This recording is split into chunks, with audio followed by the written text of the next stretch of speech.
Welcome back. Here to give us their take on the financial outlook for next year and beyond, Retirement Commissioner Diana Crossan, Bernard Hickey and Professor David Mays. Welcome to the show.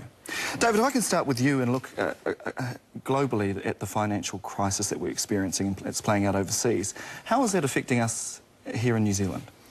Well, I think it's affecting us from purely how the other people are affected. But the impact here has been, fortunately, really quite small.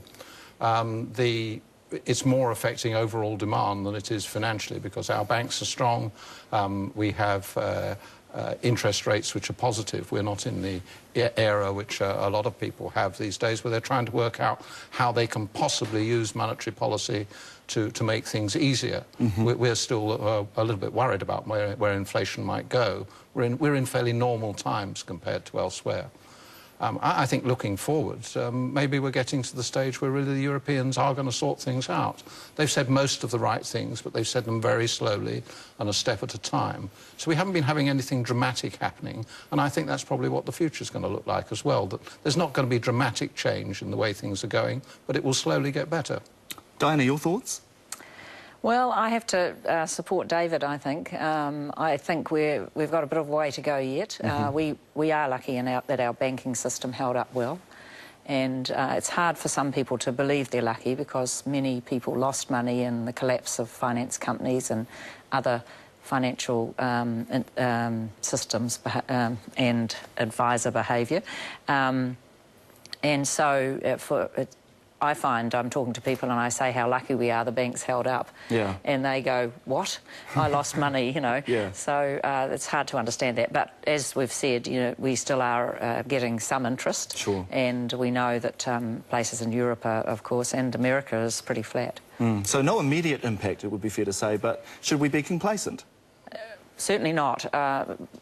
At any time, people should be looking at their budget, looking at what they can afford, and I think right now things aren't going to get hugely better over the next couple of years. So steady as she goes, make sure you plan, make sure you know what's the income you're going to have and work within it.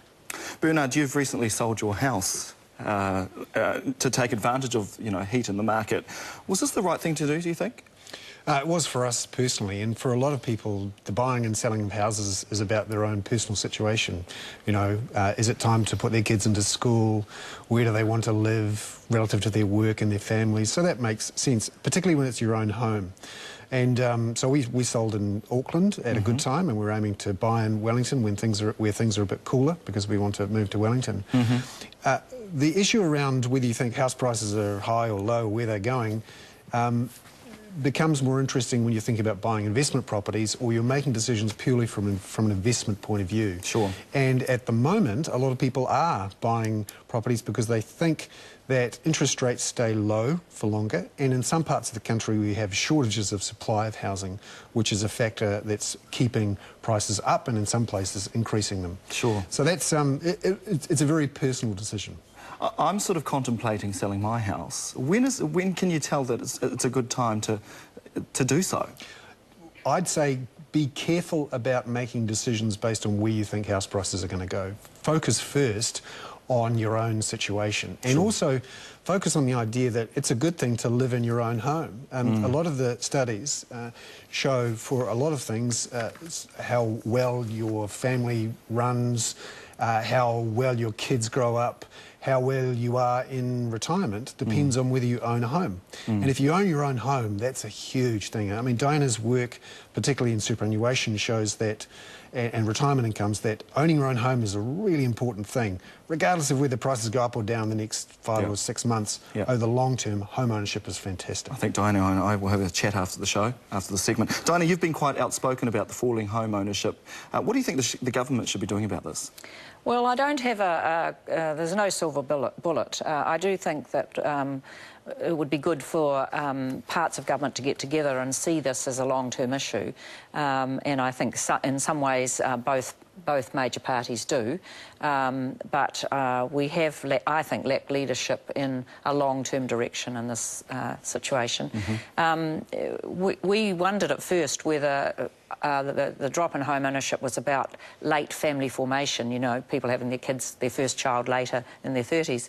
But what we now know is that it is affordability. Sure. And we know also that about 8 to 9% of New Zealanders over 65 rent, and a great proportion of those people struggle to live off New Zealand super. And just very quickly. I'd be a bit stronger than Diana on this. I think it is a crisis that both the government and the opposition parties should address directly with getting supply up. We have a massive problem, particularly in Auckland, with not enough houses being built. Sure. And I think the Labour Party's move in the last month or so to say, hey, let's build an awful lot of houses quickly is a good intervention because it gets people focused on supply. David, I want to finish off with you. A quick financial tip from you.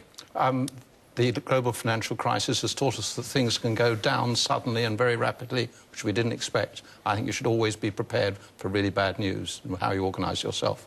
Wonderful stuff. Thank you so much for joining us this morning. Merry Christmas.